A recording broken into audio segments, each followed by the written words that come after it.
सिर्फ देखो ये फॉर्म अब और बी करके अब ड्रॉप में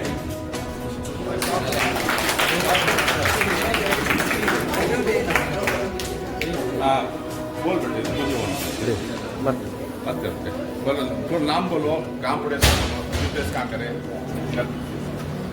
I feel thrilled to be back at NASA NASA Shahin Independent Review College. I have been associated with this college since quite some time now.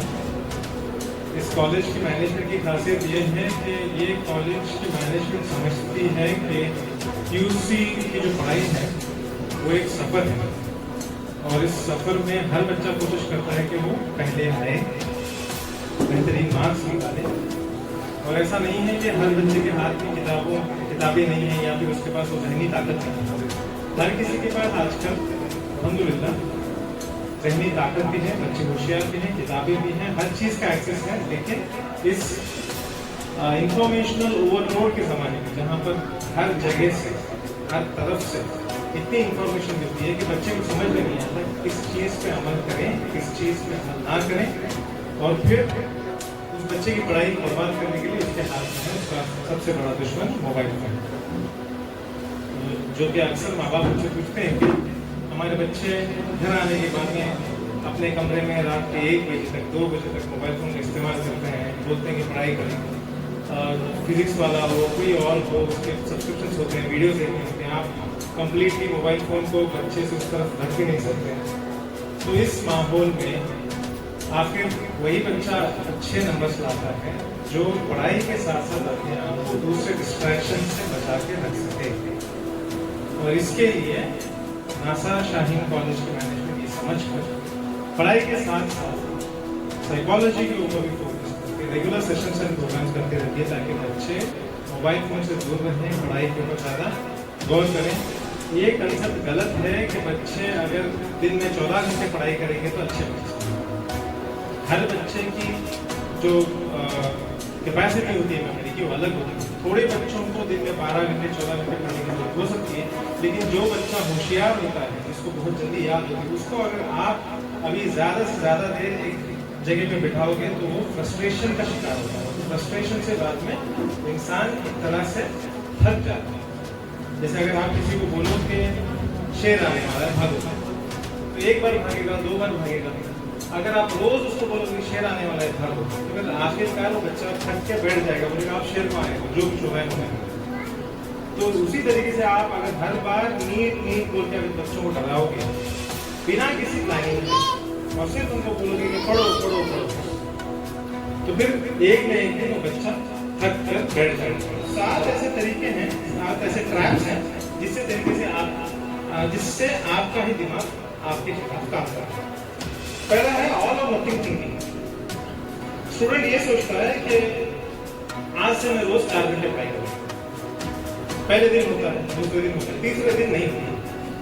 कुछ हो जाता है, कुछ फंक्शन है, कुछ थकान है, कुछ टेस्ट था जिसकी वजह से जो है रात को सोने नहीं हुआ, तो फिर घर आके थक के सो गए, उस दिन 4 घंटे पढ़ाई। तो चौथे दिन जब स्टूडेंट उठता है तो ये सोचता है कि कल मेरे यहाँ से 4 घंटे पढ़ाई नहीं हुई, इसीलिए I am a bad student, मैं अच्छा स्टूडेंट नहीं। तो ऑल और नथिंग, प्लस और माइनस, अगर एक डे भी मिस हो गया मेरे प्लान में तो इसका मतलब मैं एक बुरा स्टूडेंट हूँ। ये जो नेगेटिविटी अंदर आती है इससे फिर आप उस दिन भी पढ़ाई प्लान करते हैं, फिर नेक्स्ट भी पढ़ाई करने का आपको दिल नहीं होता, इससे आपको लॉन्ग टर्म प्लान करते हैं। तो एक बुरा दिन 2 बुरा दिन बीच में गया जब पढ़ाई नहीं की तो उससे अफेक्ट नहीं होना। There is no nothing wrong as plus या माइनस, आप अच्छे या बुरे नहीं होंगे। Second is over generalization. एक टेस्ट अगर बुरा गया तो इसका मतलब मेरे सारे सब्जेक्ट्स में मेरी महारत 0 है। एक बुरा टेस्ट हुआ तो ये सोचना कि मैं बुरा स्टूडेंट हूँ, मुझे कुछ नहीं आता, मेरे कोई सब्जेक्ट नहीं, जबकि ये गलत है। आपको एक टेस्ट को लेकर अपने आप को अपनी पूरी पढ़ाई पर जनरलाइज करने की जरूरत नहीं है। वो दिन का टेस्ट एक सब्जेक्ट का एक चैप्टर के साथ, शायद आप उस चैप्टर में भी आप उसको करेक्ट करने पर फोकस करो। टेस्ट रखा जाता है इसलिए कि आपको फीडबैक मिले कि आप कहाँ पर हैं। जैसे आपको मालूम पड़ा कि हाँ जो मार्क्स आ रहे हैं मेरे जो मैंने एक्सपेक्ट किया वैसे नहीं है, इसका मतलब मुझे अभी वापस फिर उस चैप्टर को ओपन करना है, पढ़ना है। तो ओवर जनरलाइज नहीं करना। Number 3 is filtering. हम फिल्टर यानी जैसे कि हम चाय को छानते हैं फिल्टर में, वैसे अभी सुबह से शाम तक समझिए कि आज संडे था और मैंने डिसाइड किया कि मैं 2 चैप्टर्स पढ़ूंगा। मैंने पूरा दिन जो है मेहनत लगाई उस 2 चैप्टर्स को पढ़ा। शाम को मैंने एक मॉक टेस्ट किया और उस टेस्ट में मेरे मार्क्स अच्छे नहीं आए।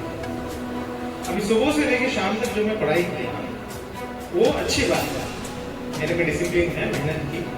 मैं उसको छोड़ के सिर्फ और सिर्फ उस पूरे टेस्ट के रिजल्ट पर फोकस करूँ। तो मैं फिल्टर करके छान के पूरे दिन का सिर्फ वो नेगेटिव एस्पेक्ट है उसी को लूंगा और फिर ये डिसाइड करूंगा कि मैं बुरा सोच रहा हूँ क्योंकि मुझे नंबर मिला है, या फिर वो मेरे पूरा दिन की मेहनत वेस्ट हो गई क्योंकि इतना पढ़ने के बाद भी मेरे मार्क्स नहीं आए। जब ये गलत है, वो जो मेहनत है आपकी वो कभी ज़ाया नहीं होती, उस पर आप फिर रिवाइज करोगे तो चैप्टर और स्ट्रॉन्ग होगा। चौथा है डिस्क्वालीफाइंग द पॉजिटिव। समझिए कोई टेस्ट अच्छा आया, बहुत सारे स्टूडेंट्स खुश होते हैं, लेकिन कुछ स्टूडेंट्स ये भी सोचते हैं कि नहीं उसके पहले के टेस्ट में मेरे मार्क्स कम आए थे, इस बार मार्क्स अच्छा है क्योंकि पेपर इजी थी, मैं स्ट्रॉन्ग नहीं हूँ, पेपर इजी थी। ये भी रॉन्ग है। इसमें क्या होता है, आप सिर्फ और सिर्फ नेगेटिव चीजों पर फोकस करोगे और जब अच्छी चीज होगी आपके साथ तभी भी ये सोचोगे कि पेपर इजी था इसलिए अच्छी नंबर है, तो आपका कॉन्फिडेंस ग्रो होगा। आपका कॉन्फिडेंस जब नहीं बढ़ने वाला तो फिर आपको पढ़ाई में इंटरेस्ट नहीं आने वाला। तो आप जैसे ही नेक्स्ट टाइम एक मुश्किल चैप्टर के रूबरू आने वाले तो पढ़ाई छोड़कर भाग देंगे। 5वें नंबर पर है कैटास्ट्रोफाइजिंग, यानी कुछ ऐसा बिहेव करना जैसे कि जिंदगी बर्बाद हो गई, एक टेस्ट में कम मार्क्स आना, या फिर कुछ आप चाहते थे कि इस कंपटीशन में कोई ये सब्जेक्ट फिजिक्स या केमिस्ट्री या किसी सब्जेक्ट का कुछ कंपटीशन था, वहाँ पे आप क्विज में पार्ट लेते और आपको नहीं आता, और फिर आपका कोई क्लासमेट होता है उसको पूरे आंसर्स आते हैं, तो आपको सडनली लगने लगता है कि इतने दिन से पढ़ रहा हूँ कुछ भी नहीं हो रहा है, इसका मतलब मेरा पूरा करियर बर्बाद है, मेरा फ्यूचर बर्बाद है।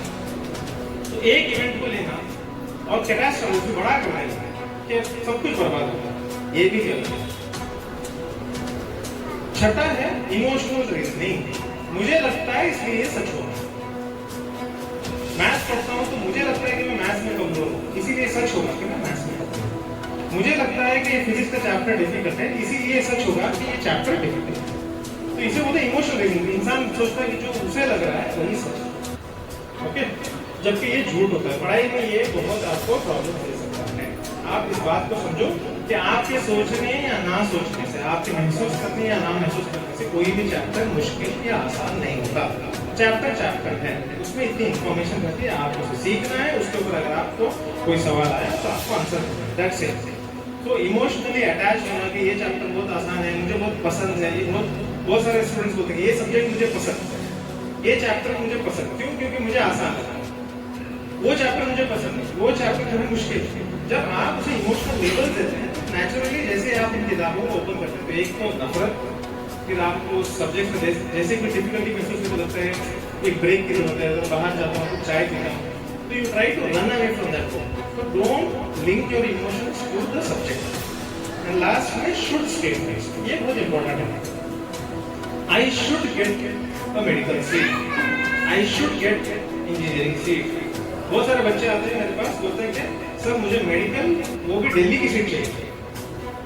अगर दिल्ली नहीं मिली तो एटलीस्ट बैंगलोर का मेडिकल कॉलेज। मैं बोला at least, what do you mean at least?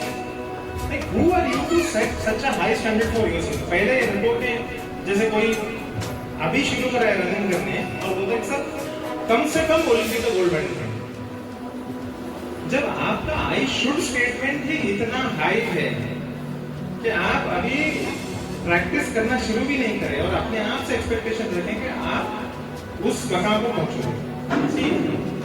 First आना, मेडल मिलना, डिग्री मिलना, सीट मिलना, इस सब में मेहनत के साथ साथ कदर तो बहुत इम्पोर्टेंट। जब तक ऊपर से आपके लिए ऑर्डर नहीं पास होगा तब तक।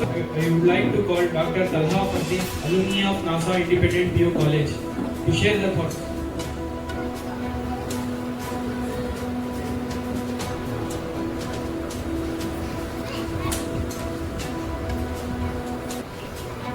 Assalamualaikum everyone.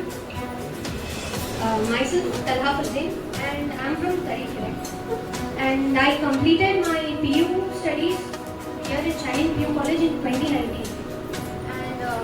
I cleared my NEET and joined JJ Medical College. And recently I got my UG results and I have cleared my UG. I'm here. I don't have much prepared to say you guys, but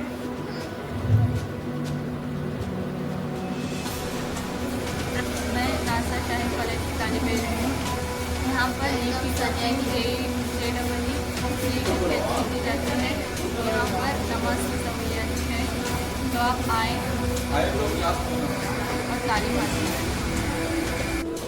अस्सलाम वालेकुम, मैं Mohammad Ibrahim, chairman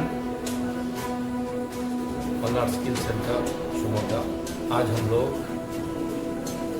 NASA Shaheen college पे आए हैं student felicitation और induction जो नए students के वास्ते। ये कॉलेज 2017-18 में स्टार्ट हुई। अल्हम्दुलिल्लाह ये कॉलेज इसमें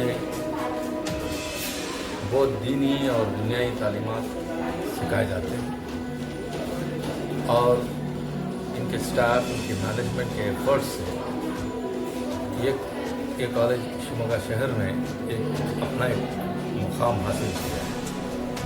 पर जिस हिसाब से ये कॉलेज चल रही है और हमारे शिमोगा शहर की कैपेसिटी, की पॉपुलेशन अगर उसे देखेंगे तो इसको और मज़ीद एडमिशन्स हो सकते हैं। यहाँ इनके पास इतनी फैसिलिटी है, तो मैं चाहता हूँ कि लोग इसको आके देखें, इंफ्रास्ट्रक्चर को देखें, इनके सिलेबस को देखें।